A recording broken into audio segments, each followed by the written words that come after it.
Alright guys, in this video we are going to reinstall our main board. In the last video we uploaded the firmware to this newer board, and we're going to get it mounted here. But before we do that, we're going to do a wire repair, and then after that we are going to upgrade the wire and install our heat bed. Now what happened was, this is the end stop to the x-axis, and it got caught up in the hot end somehow. Not too particularly sure how it did that, but while we're here we're going to go ahead and fix that too. I got some heat shrink tubing.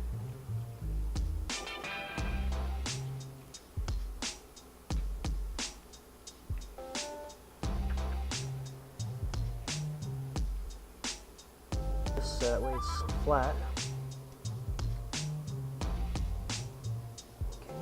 Take our soldering iron.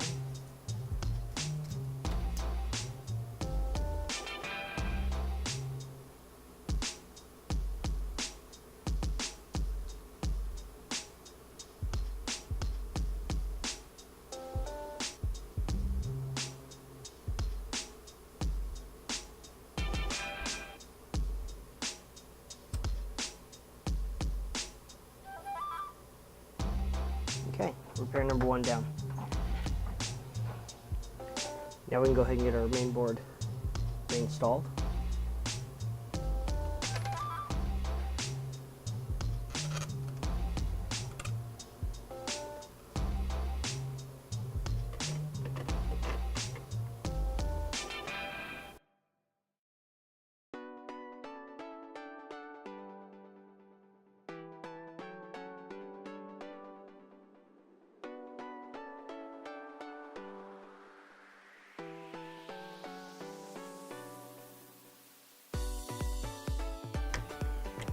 Alright, now we can plug all of our wires back in. We'll take this is for our LCD screen. It goes in the one that's marked LCD. And we'll take this loom and run it back through the top.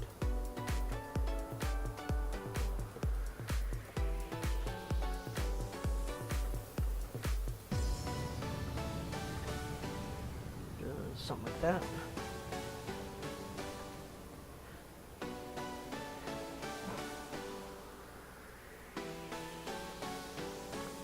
Alright, this one right here is not labeled, but I know this is the hot end temperature probe. This is the extruder motor. There.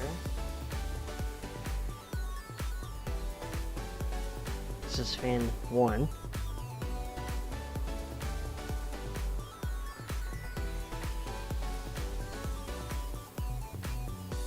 Fan 2. And this right here is our power connector, our power wire for the hot end. So we got that up there. This is Z motor number 1.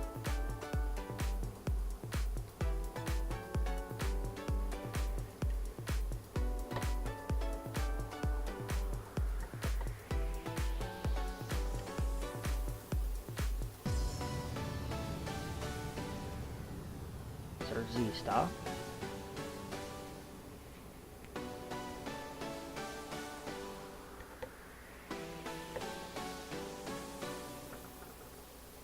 This is our X motor.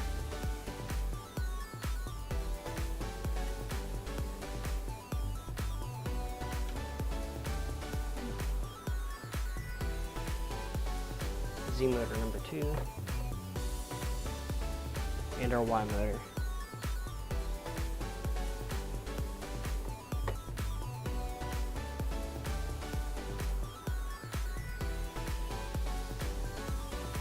This is our main power right here, coming from our power supply. We'll do that one last.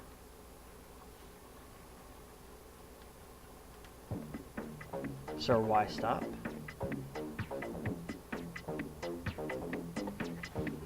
And our X end stop. And the last wire we need to connect, aside from the heated bed, is our power wire.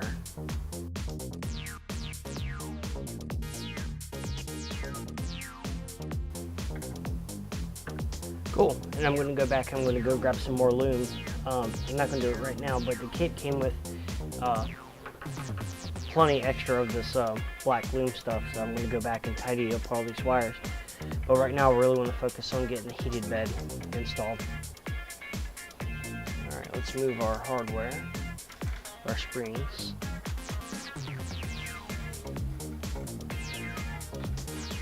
Bolts, and our nuts. Alright, this is our latest and greatest bed plate. It's all nice and smooth, and it's relatively flat. The other one was concave slightly, and I don't have an auto leveling probe on this, at least not yet. But yeah, but this one's definitely a lot flatter, which is a good sign.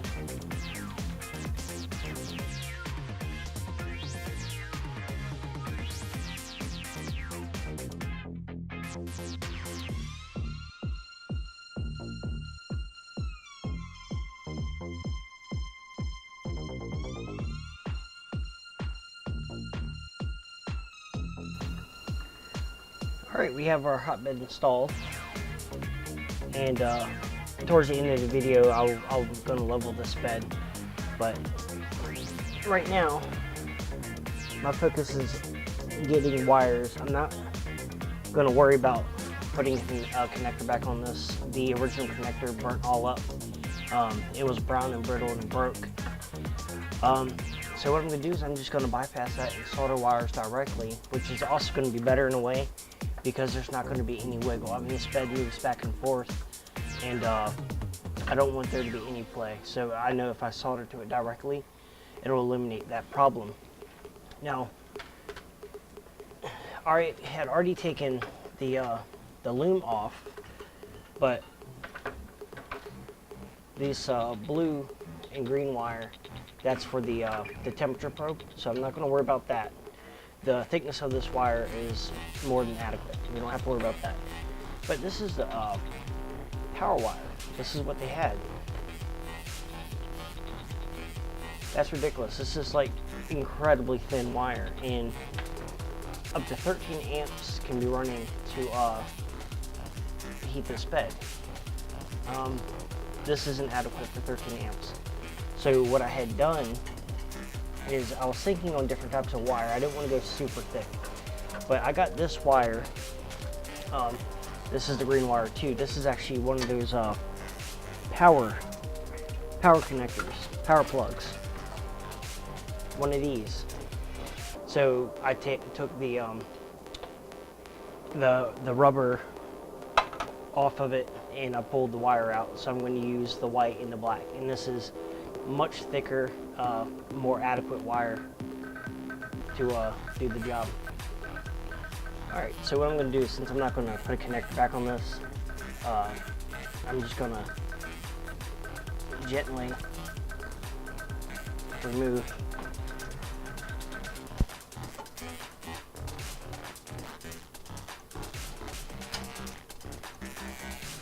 Okay, so I got that removed. We've got positive on these two over here, negative are these two, and the thermistor connectors are the ones in the middle, which I'm going to solder those on directly too as well. Why not?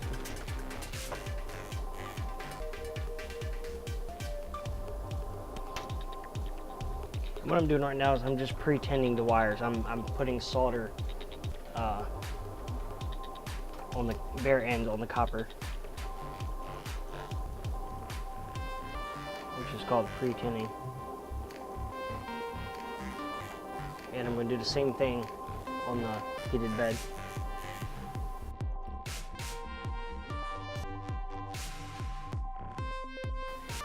Two positive pins, two negative pins, and then the two middle pins are obviously the thermistor pins. But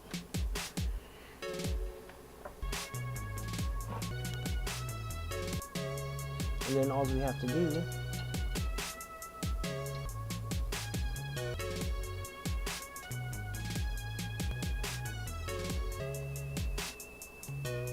something like that. Now our positive.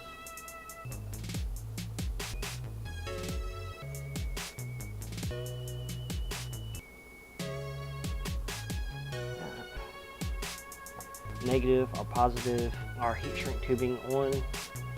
Now our thermistor wire.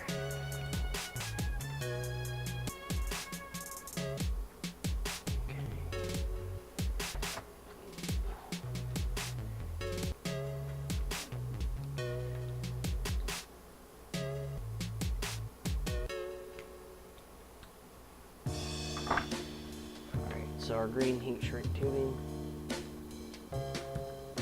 Our blue.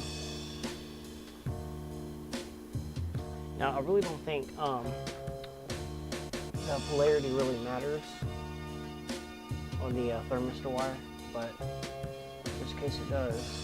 We're still going to put it in the same order, obviously.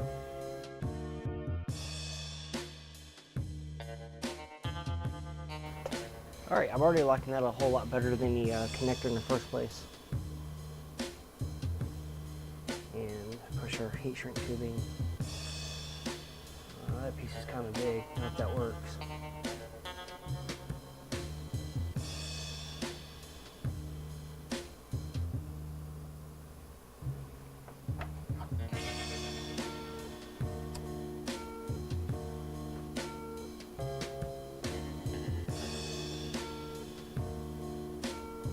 Good deal. That should work a treat, I think. Then we can get our loom back on here. I hate this stuff.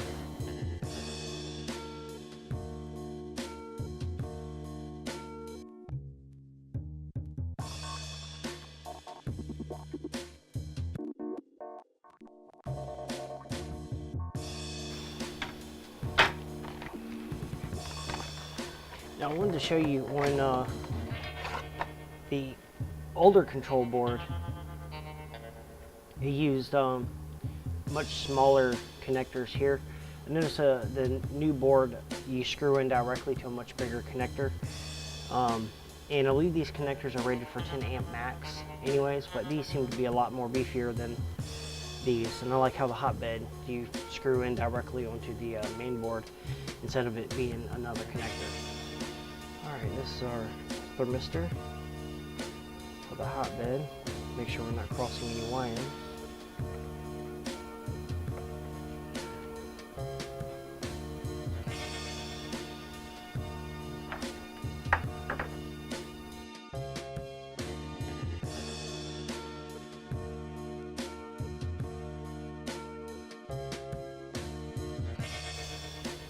Alright, let me see if I can find more of this loom stuff and tidy up these wires just a little bit.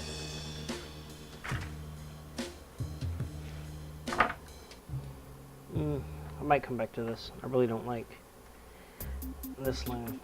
I might do this off camera, I don't know.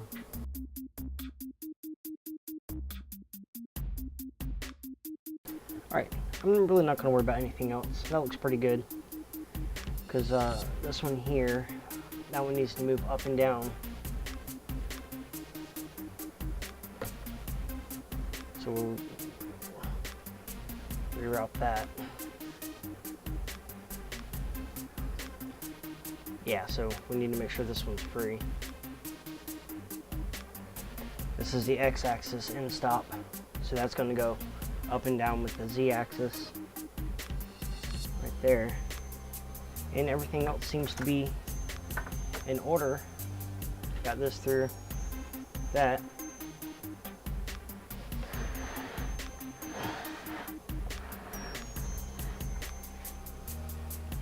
I'm going to level the bed. I'm going to show you how I do it.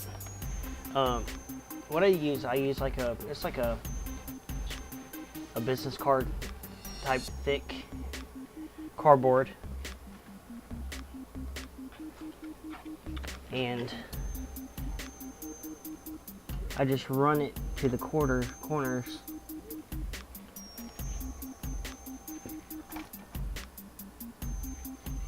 and I take it and I run it underneath the hot end.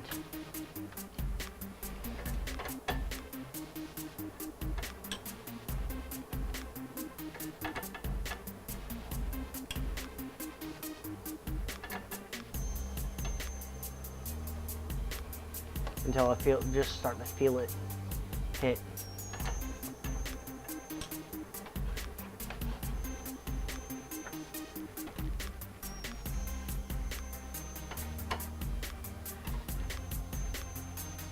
You want it to drag just a little bit.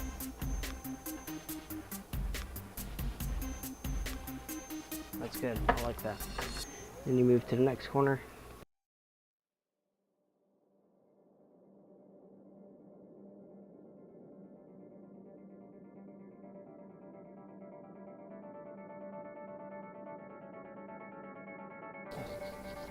Feels pretty good. And then for a sanity check, you just want to check the middle. And that feels about just like all four corners do.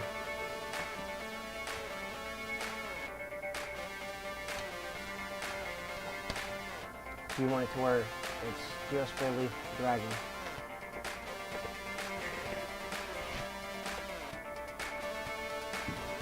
Shoot, you can't really see that. But we're reading 18.1 degrees Celsius on the hot end, 21 degrees Celsius on the heat bed. Before with the bad board, it was reading 290, 291 as the ambient, which was completely wrong.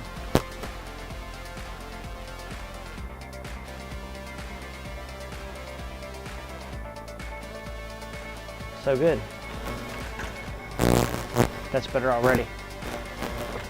Alright guys, I'm going to leave this video here. If you like this video, then like it. If you dislike it, you know what to do. Check out the links in the description below. Check me out on Facebook, Patreon, all that good stuff. So yeah, my next video is going to be actually trying it out, making sure that it gets hot, making sure everything still works, and printing something out with it. But yeah, this video is getting kind of long, so I'm just going to leave it there and wait for part 3.